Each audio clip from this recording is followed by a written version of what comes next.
chamado ecoa, teu povo se levantará, cantará. Louvem, louvem, que todos os povos louvem, louvem, louvem, a criação cantará.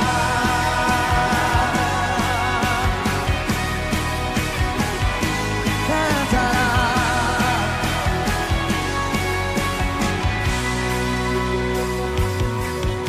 A criação do nosso Deus, todo ser que respira louve. Dos confins da terra, teu povo se levantará, cantará. Louvem, louvem, que todos os povos louvem, louvem, louvem, a criação cantará. Louvem, louvem, todos os povos louvem, louvem, louvem, a criação cantará. Digno de toda glória, honra, pertence a ti pra sempre, Senhor e Rei, louvores sejam a ti. Digno de toda glória, honra, pertence a ti pra sempre, Senhor e Rei, louvores sejam a ti.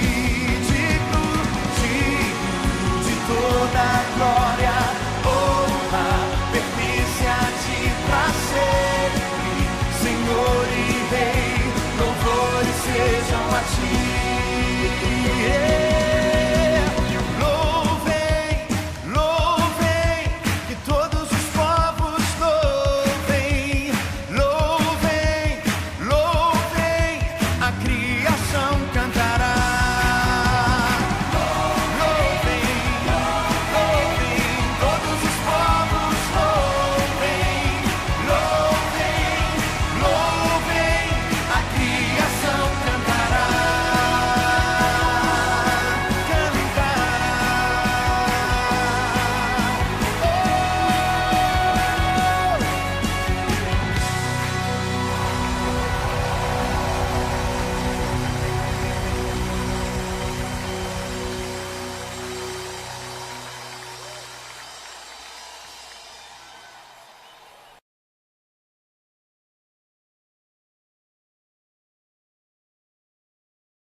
giving you my heart and all that is within.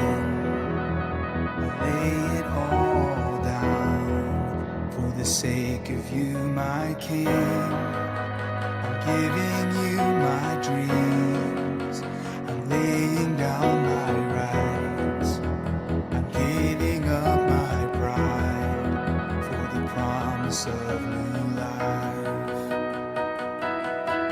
And I surrender all to you, all to you.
e transforme em alegria o meu triste coração. Jesus, só o teu nome é capaz de dar ao homem salvação. É capaz de dar ao homem salvação. É capaz de dar ao homem salvação.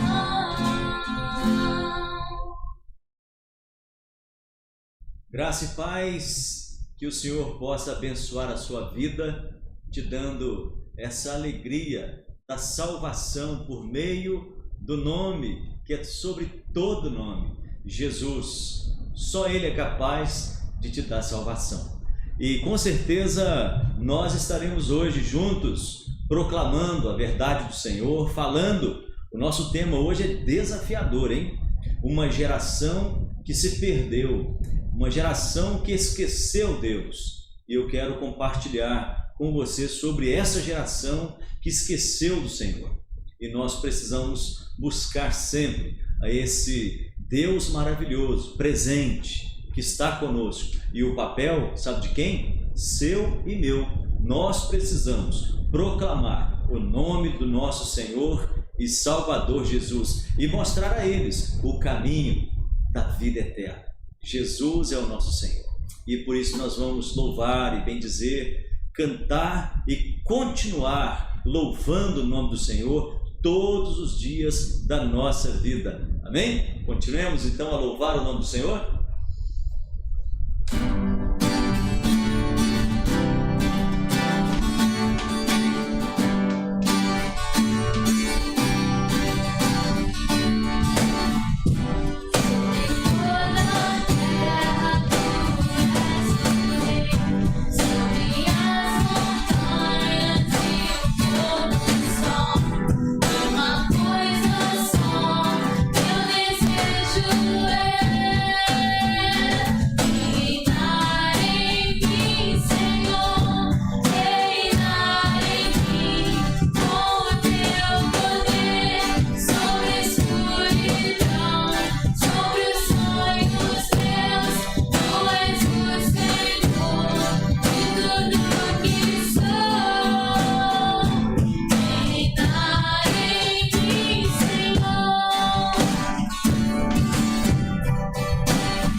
Muito bem, meu irmão e minha irmã, vamos orar neste momento, clamando ao Senhor a sua bênção.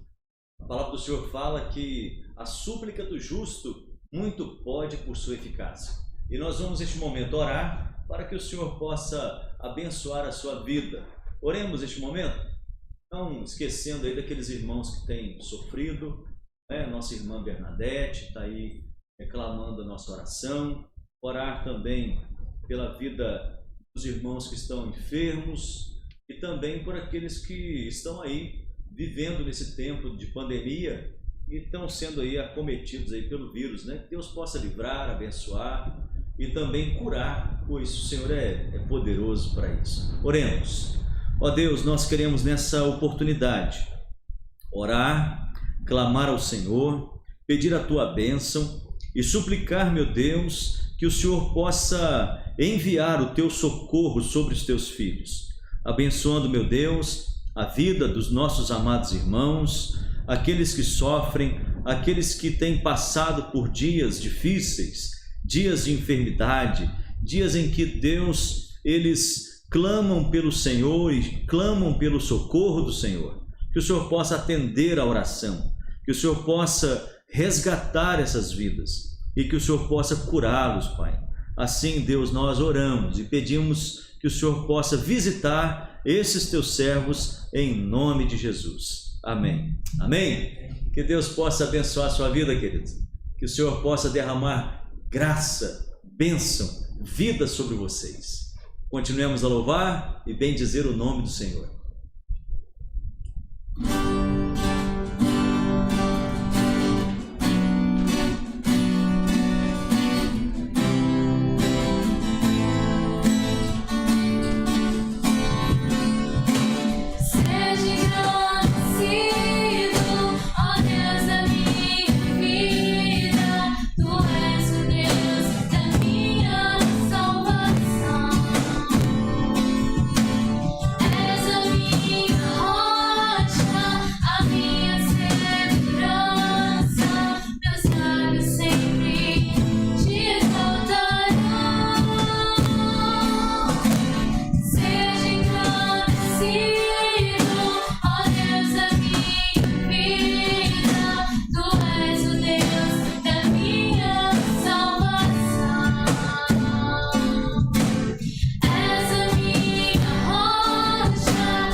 Louvar o nome do Senhor é bom demais.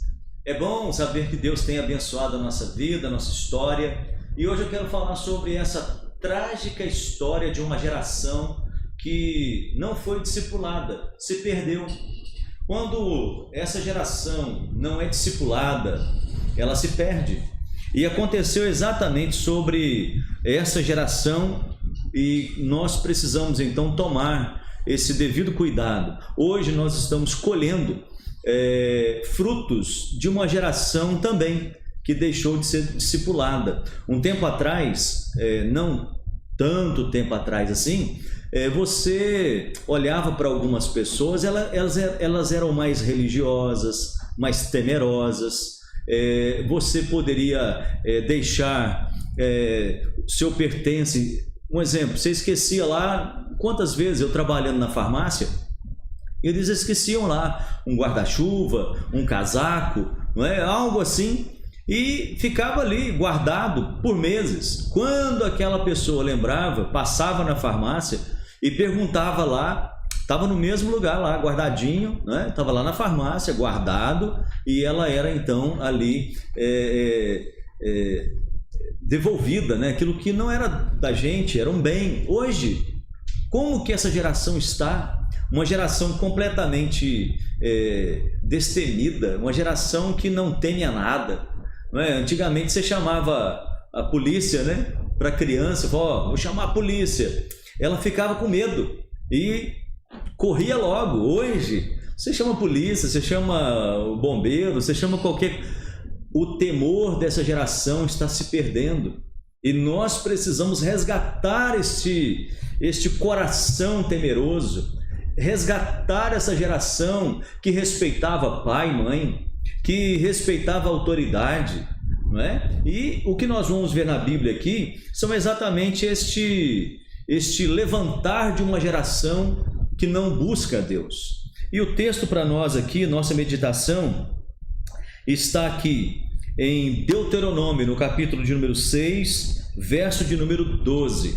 E é uma palavra de Deus para o seu povo quando ele diz: guarda-te para que não esqueças o Senhor, que te tirou da terra do Egito, da casa da servidão. Por que Deus fala isso para o povo?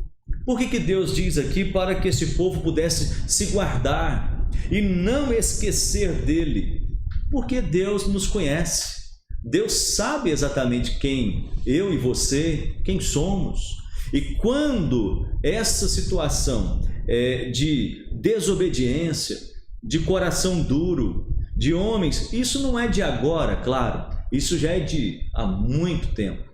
Uma geração que se perdeu, e várias gerações na Bíblia se perderam, mas ainda a esperança que outra geração se levanta, cheio de graça, de temor, sempre aponta para a esperança, para Deus, sempre aponta um novo caminho. Sempre haverá isso, haverá os momentos, né? Haverá aquele momento em que levanta uma geração rebelde, mas também levanta uma geração que chama para a volta, para o retorno, para a obediência. E quando nós olhamos assim, uma geração que não é doutrinada, não é discipulada, é o passo que nós precisamos agora tomar. Eu sei que é algo contínuo e não é fácil.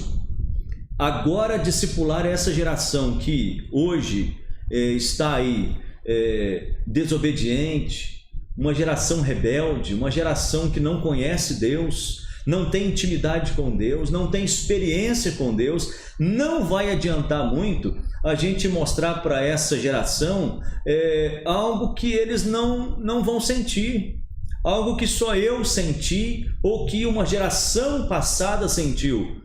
Não adianta eu apontar e muitas vezes apontar para uma tradição boa.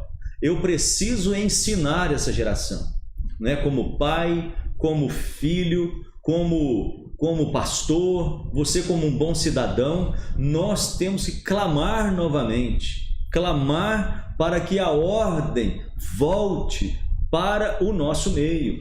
E quando nós olhamos isso, nesse caso aqui, o correto para podermos resgatar é começar em nós, é começar dentro da nossa casa, começar dentro da nossa família, trazer esses ensinos para dentro da igreja.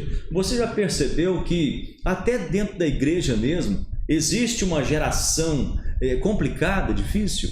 Então olha só, esse reflexo de geração difícil, ele está em todos os lugares.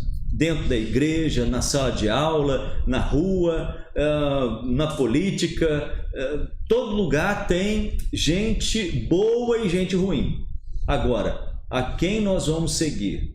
Qual é o melhor ensino? Qual é o melhor caminho? E quando nós olhamos para isso, vemos aqui então o chamado, o mau exemplo fatal.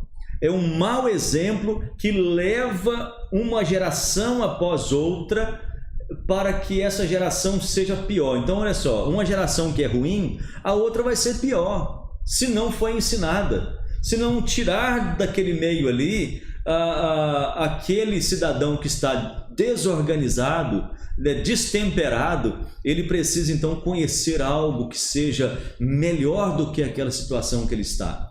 E quando eu olho para essa palavra, eu vejo só o que a própria palavra de Deus fala, que a Bíblia, a palavra de Deus, ela é útil para o ensino, para a correção, para a educação na justiça. E quando nós olhamos para isso, a igreja tem um papel fundamental nesse momento.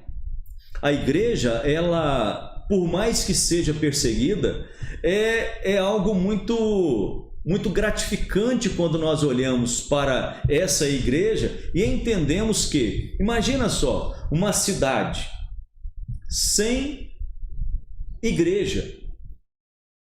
Porque, olha, a igreja, ela ensina a obedecer às autoridades.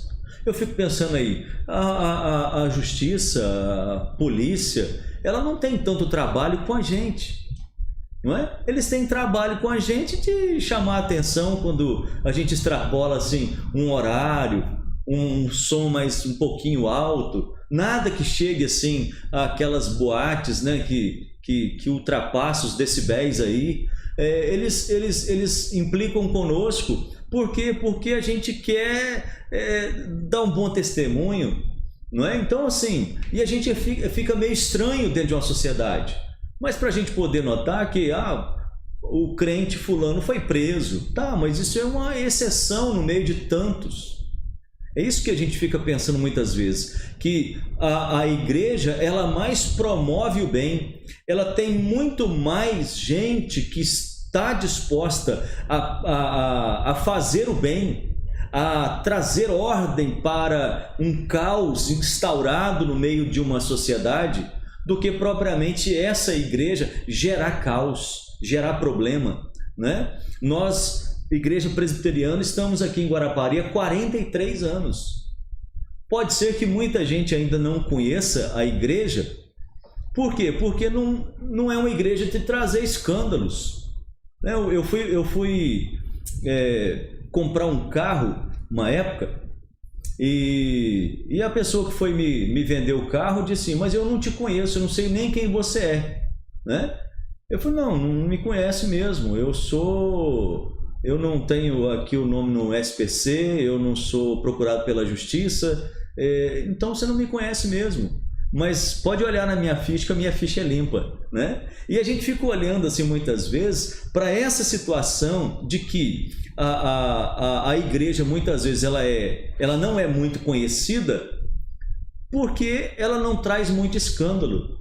Mas não é por isso que ela não possa também ser muito conhecida, trazendo bondade, trazendo coisas boas, trazendo ordem, trazendo coisas que edificam e sendo referência. É bom ser apontado, né, quando as pessoas olham para nós e nos acham como referenciais, né? A gente olha hoje para a mídia aí fora, é tanta coisa ruim que eles falam da igreja que ela acaba se descaracterizando.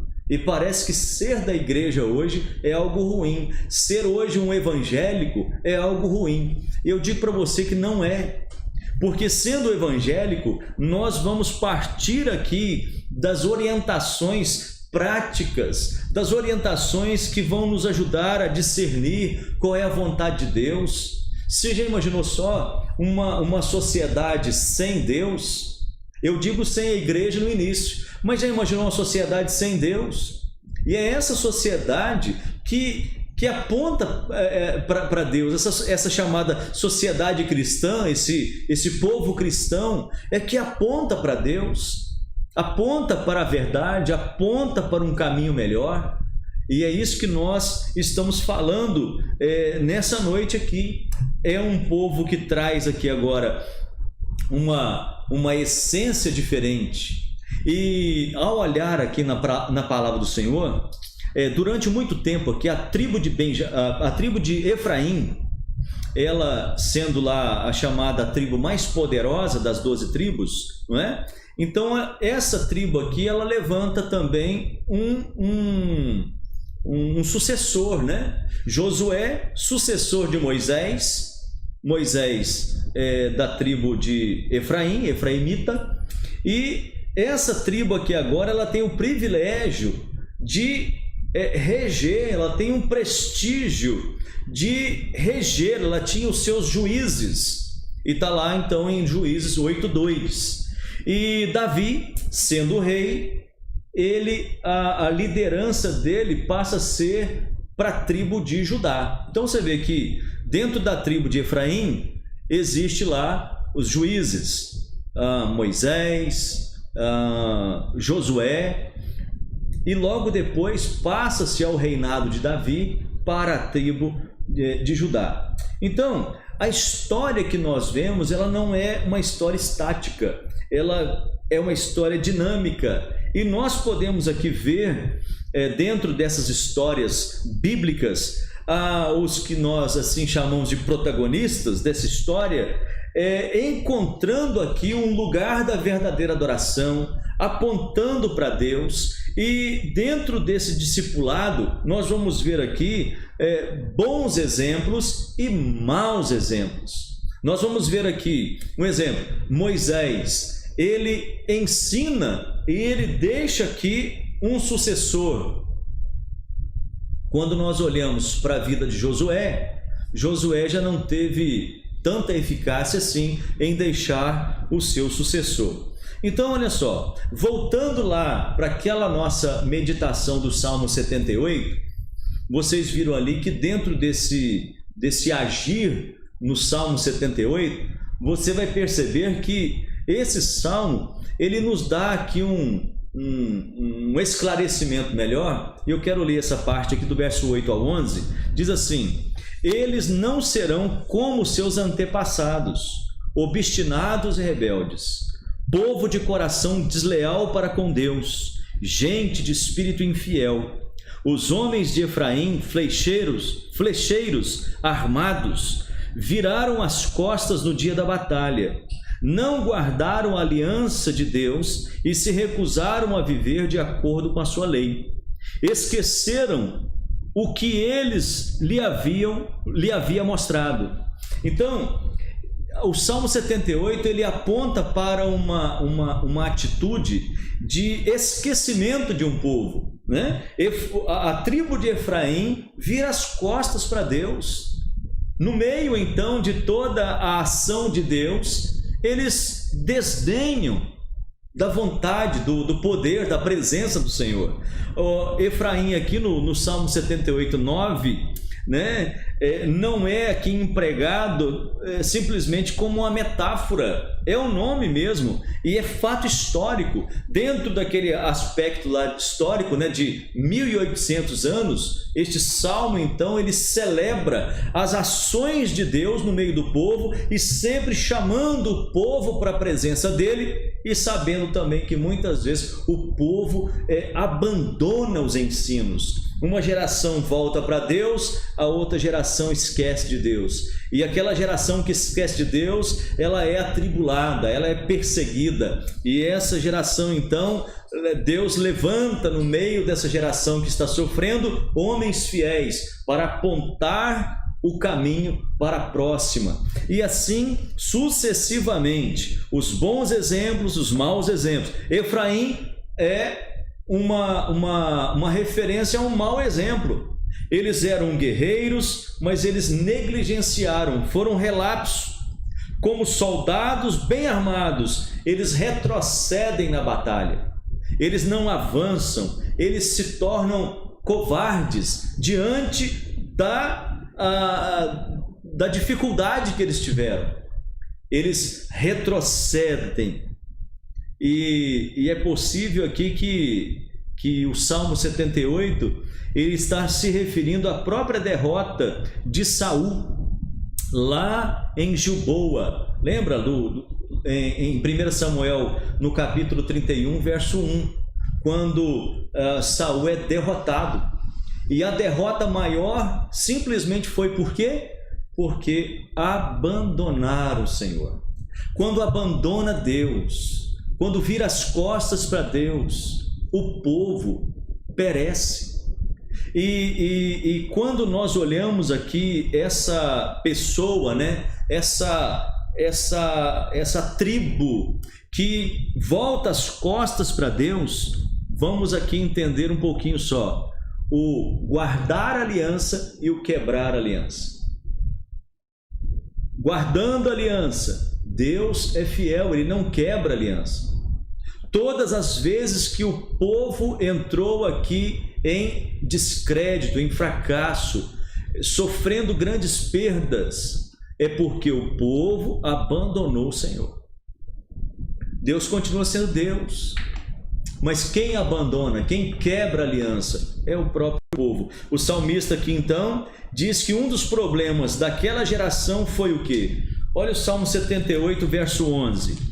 O Salmo 78, verso 11 fala que esse povo, eles viraram as costas para Deus, mas ao mesmo tempo eles fizeram o quê? Eles apostataram, uma geração apóstata, uma geração que nega a sua fé. Verso de número 11, olha só o que o texto fala: esqueceram-se das suas obras e das maravilhas que lhes mostrara.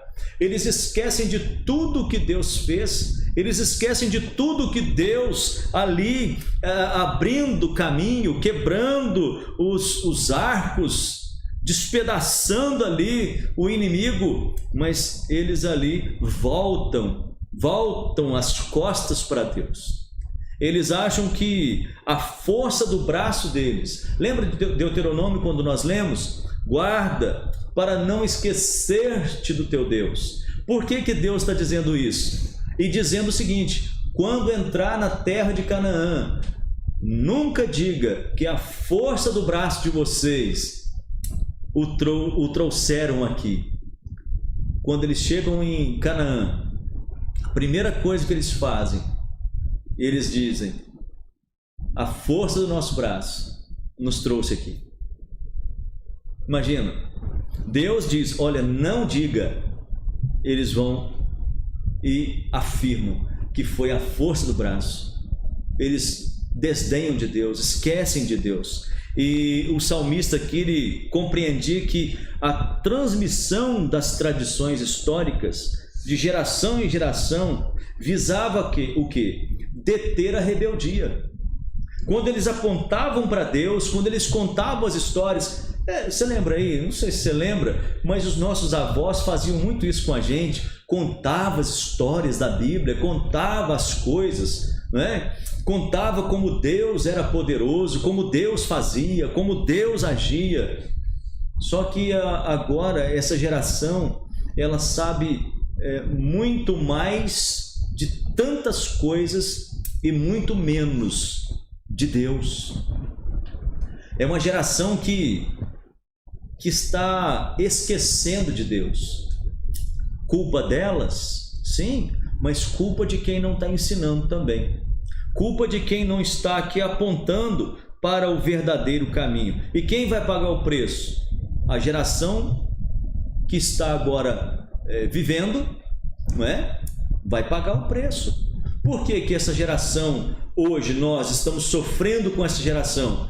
De não poder andar com o celular na mão, de não poder mais comprar um tênis novo, de não passear em qualquer lugar que a gente quer ir. Por que não pode? Vai ser assaltado, vai ser estuprado, vai ser violentado, vai ser isso. Por que isso tudo? Por que cresceu tudo isso? Culpa de quem? Culpa de uma geração que não ensinou a outra geração. Por que os presídios tem lá Mateus, Marcos, Lucas, João? Estão os discípulos lá, ó. Por que está lá Samuel, Isaías, Miqueias, Jeremias? Por que esses nomes estão todos, a maioria está lá dentro das cadeias? Filhos de quem? Quem colocou o nome deles de nomes bíblicos? Há algo aí na história passada. Ninguém coloca o nome de um filho que está lá na Bíblia só simplesmente porque é bonito. Alguns sim, né? Mas são raras exceções, não é? A maioria dos nomes, claro, você vai olhar lá, tem lá nome bíblico, mas a maioria dos nomes, irmãos, que nós temos hoje visto, você vai lá no presídio, você vai conversar com aquele preso, e ele vai falar assim: a minha avó era crente, era da Assembleia, era da Maranata, era da Presbiteriana, era da Batista, tal. Aí vem a mãe, aí houve gravidez na adolescência, ou então abuso do pai, do tio, do avô e tal. Aí houve uma quebra de aliança, houve uma ruptura no ensino bíblico. Aí aquela família se decepciona com Deus, desvia todo mundo. A outra geração que vem, o filho do estupro, o filho do não casamento lá, é uma bagunça. Muitas vezes nós estamos hoje vivendo essa bagunça familiar. Por quê? Por que nós olhamos para isso tudo aí fora? Por quê? Porque aquilo que é essencial está sendo quebrado. A família está sendo dilacerada. O certo já não é tão certo mais. Como diz lá em Isaías, ele tem chamado o doce de amargo, o amargo de doce. E a inversão de valores dia a dia tem batido a nossa porta. E o que nós precisamos fazer? Chamar o povo de coração desleal para com Deus, gente de espírito infiel. O verso de número 8 diz aí: e que não fossem como seus pais, geração obstinada e rebelde, geração de coração inconstante, e cujo espírito não foi fiel a Deus. Imagina, meus irmãos, uma geração que não é fiel a Deus. Imagina o que vem pela frente. É claro que Deus tira do meio desse bolo de problema aí. Deus sempre vai tirar alguém lá, sim, para gritar, para ser uma voz ali, para clamar. Mas olha, irmãos, eu fico pensando que não é regra. Deus tira das exceções, como me tirou. Eu não nasci no lar evangélico, não é? Você que está aí agora participando da nossa live, pode ser que também não tenha nascido no lar evangélico. Mas olha, entre ter nascido no lar evangélico, hoje eu vejo as minhas filhas, meus filhos, meu neto, né? Vai vir outra aí daqui a pouco, a minha nora. Eu fico olhando essa família cristã, uma família evangélica. Ah, mas que bênção! Não tem comparação em ser hoje alguém que não teve um contato com Deus, né? com essa estrutura familiar, espiritual, de estar na igreja, de ter comprometimento com as coisas de Deus, ensinar o caminho. E eu fico olhando aqui os meninos, né? Tocando, cantando. Olha que privilégio, olha que bênção, podendo servir a Deus. Aí o Ian no carrom, né? O Rian no violão, a Sara no outro violão, tá aí a Aques, a Esther, né? O João aqui na retaguarda, né? Que precisar tá aí, Marcelo ali. Olha só, irmãos, que ambiente gostoso, né? Então você vê que os meninos são preparados para poder fazer o bem, não é? Não são meninos sem defeito, não. Tem defeito, sim, tem, claro que tem. Mas olha, entre um povo que não tem compromisso com Deus, né? Você olha lá fora, né? Os meninos de boca suja, falando palavrão, fumando maconha, cheirando tudo, se drogando, né? Você olha lá para aqueles ambientes ali, né? Cracolândia, outros ambientes. A gente tem andado hoje aqui em Guarapari, não é? Olha, desestrutura familiar. A gente passa perto do antigo supermercado aqui de Guarapari, é uma fila, 15, 20 20 pessoas ali, né? Seres humanos que estão ali deitados, dormindo o dia inteiro, pedindo no sinal, aquela coisa toda. O que está faltando para eles? É só Jesus? Eu acredito que o que faltou para eles foi uma estrutura familiar, foi um ensino, sabe, primordial ali, aquele ensino mesmo, o primário. Eles não querem mais. Nós, uma época atrás, nós tentamos ajudar pessoas que estavam em condição de rua. Claro que tem as suas exceções e muitos querem ser ajudados, mas alguns não têm se preocupado com isso. A gente conversando com um cidadão e falou: não, eu não quero casa, não quero albergue, não quero nada, eu quero morar na rua, porque aqui eu não pago aluguel, eu tenho comidas de segunda a segunda, as igrejas trazem, o centro espírita traz, eu não quero compromisso. E outro, eu tenho minha aposentadoria, tenho dinheiro na caderneta de poupança e eu não quero essa vida de ter que pagar aluguel, de ter que comprar remédio. Aqui não, eu preciso de remédio, tenho o SUS que me dá, tenho o médico lá de graça, eu não quero ter despesa com nada. Então é um estilo de vida que eles buscaram. Agora, vale a pena? Eu acho que não, né? Eles escolheram isso, é uma questão de escolha deles. Eu prefiro ter a casa, a família, eu prefiro proclamar o nome do Senhor, eu prefiro ter a igreja, ter o endereço da igreja, né? Ter o referencial. Eu prefiro assim, é uma questão também de escolha. Um outro exemplo prático na história. O que aconteceu quando o grande líder Josué foi tirado de cena? O pessoal apostata da fé. O líder poderoso, forte, mas o povo que estava acompanhando não ensinava. Por isso, querido irmão e irmã, eu queria te pedir aí, por favor e pelo amor de Deus, não deixe o sermão do pastor ser só ali no púlpito.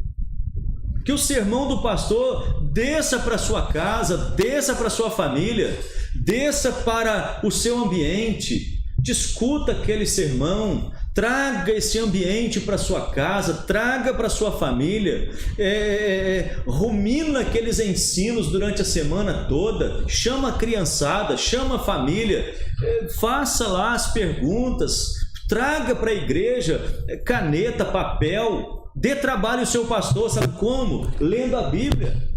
Dá trabalho ao pastor, não é falar mal de pastor, de igreja, não é nada disso.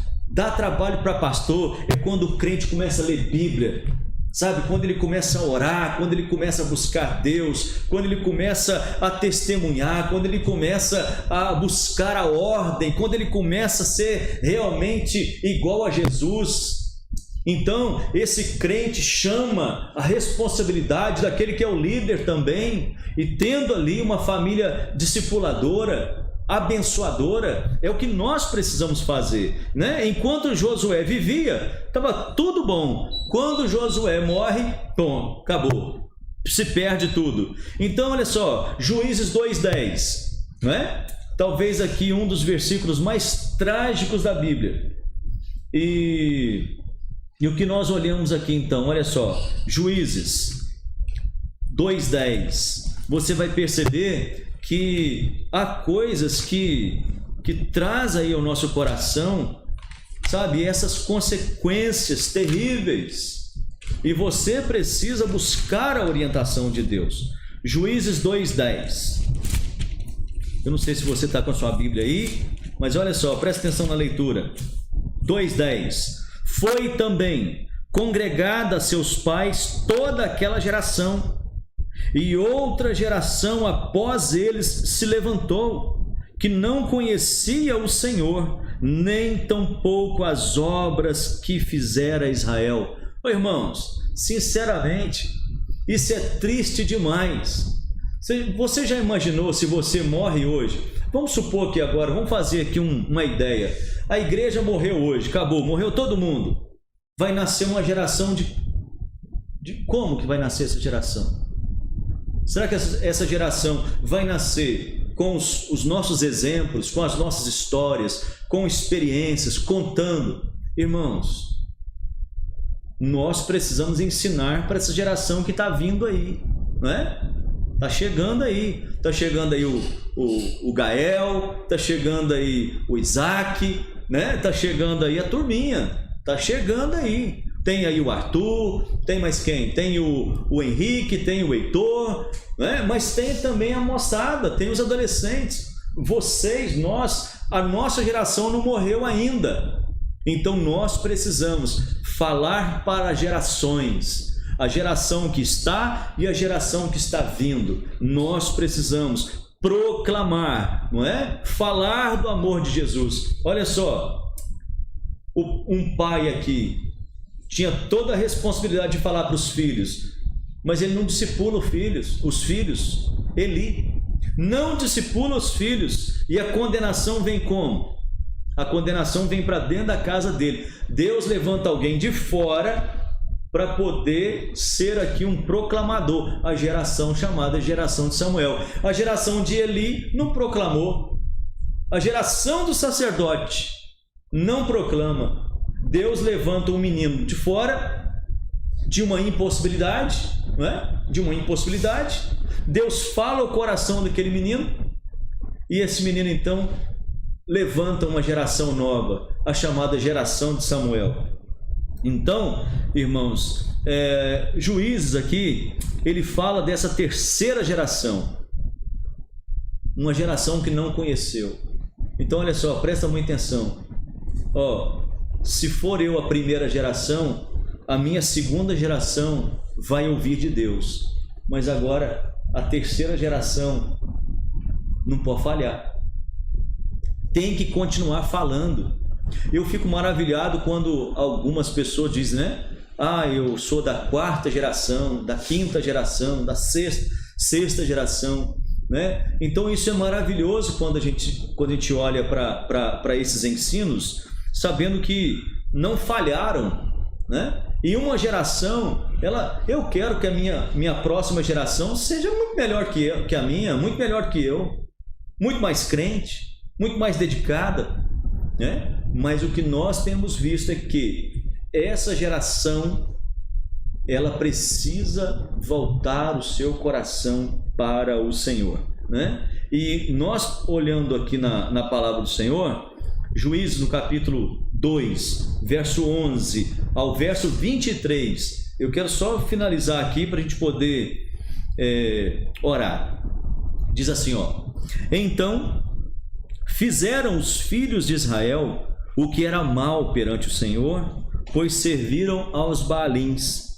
Deixaram o Senhor, Deus de seus pais, que os tirara da terra do Egito, e foram-se após outros deuses, dentre os deuses das gentes que havia ao redor deles, e os adoraram, e provocaram o Senhor a ira.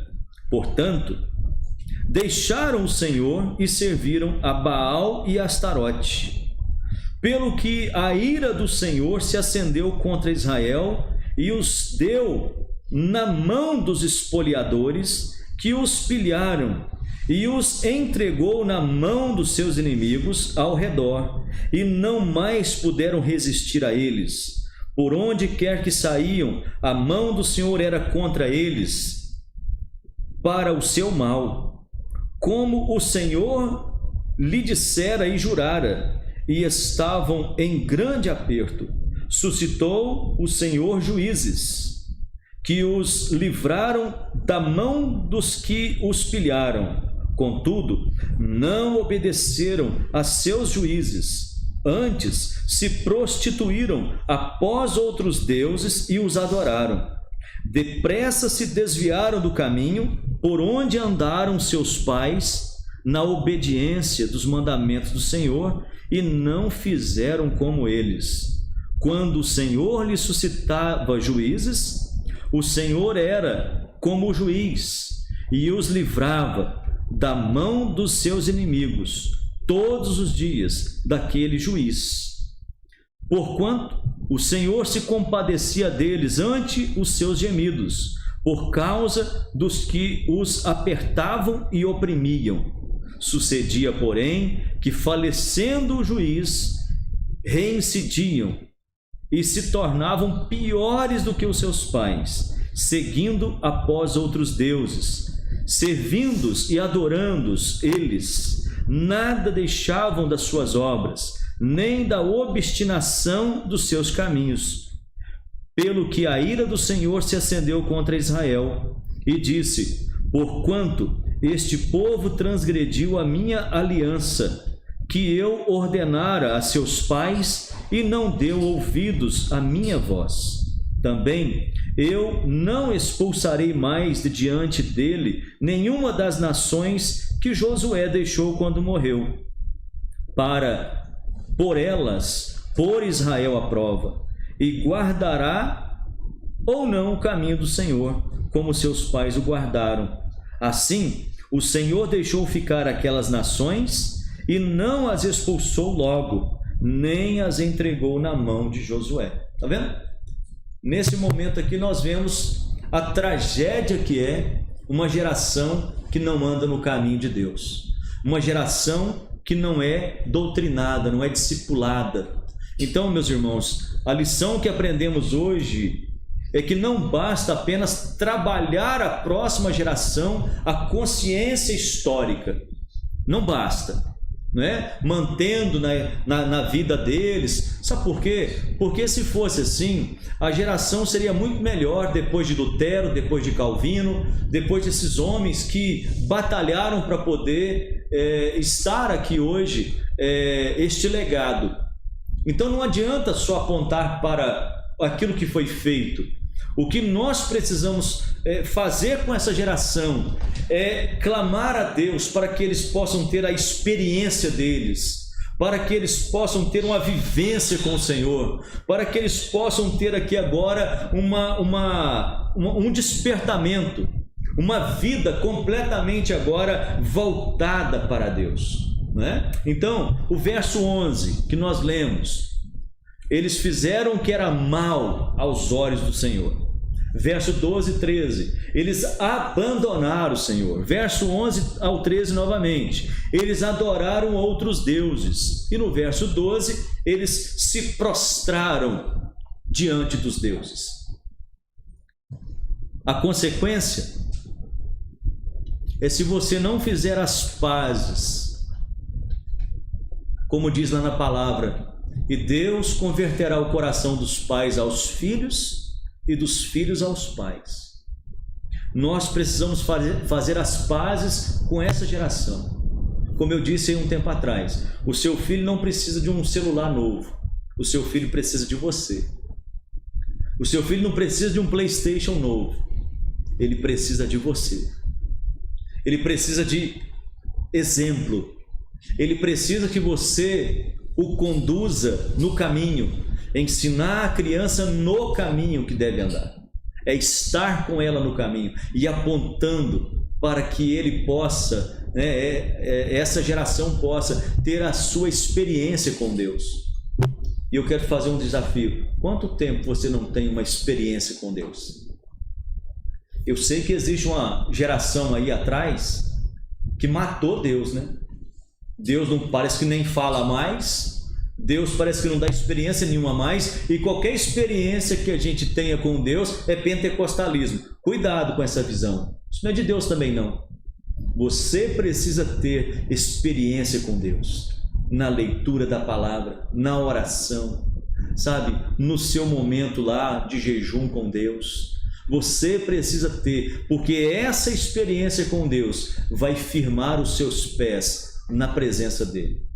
Contar a história do outro só não vai adiantar muito, mas quando eu olho lá, eu faço as pazes com esse passado e eu olho para o meu presente, porque ele está apontando lá para frente, para o futuro, e eu quero que o meu futuro seja um futuro bom.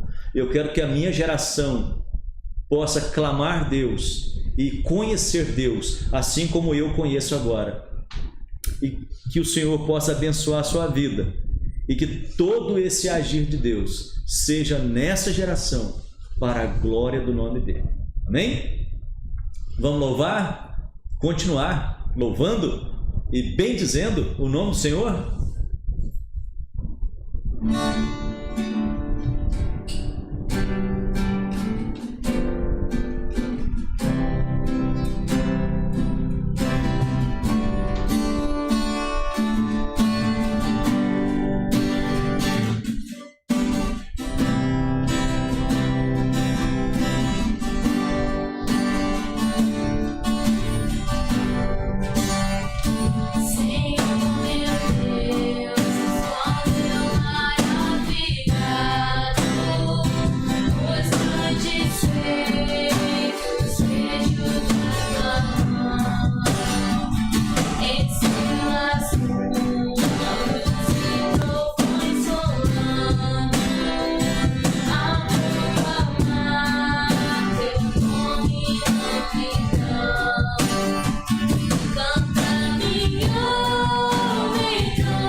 Que bom cantar eternamente ali. Grandioso és tu.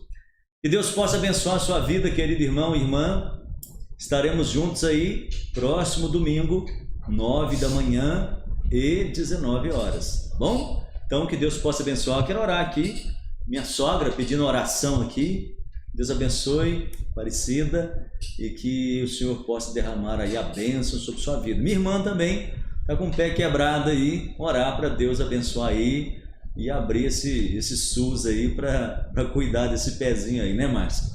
Então vamos orar. Deus, em nome de Jesus, abençoe a nossa vida, abençoe, Deus, a vida da Aparecida, que o Senhor esteja derramando sobre a vida, a casa, abençoe o Rominho, meu sogro. Ó Deus, abençoe, Senhor, todos os nossos parentes, todos os nossos irmãos, irmãs.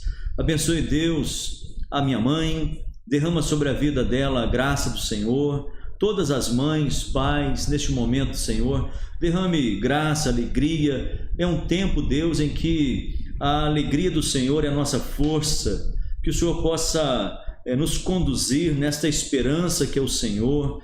Abençoe, Deus, a vida, ó Deus, dos familiares que estão aqui representados. Que o Senhor derrame bênçãos sem medidas sobre nós. E assim, Pai, nós andaremos, caminharemos com o Senhor, louvaremos o Teu nome, proclamaremos, meu Deus, o nome do Senhor para todas as gerações. Que assim, Pai, puder ouvir este nome que está acima de todo nome.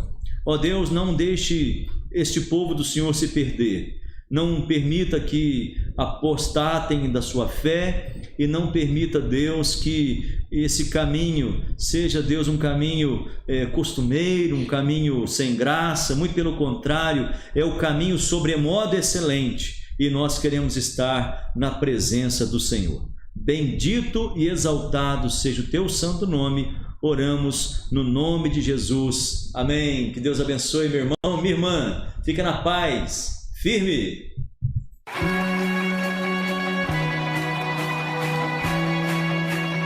Oh, a criação exalta o Rei.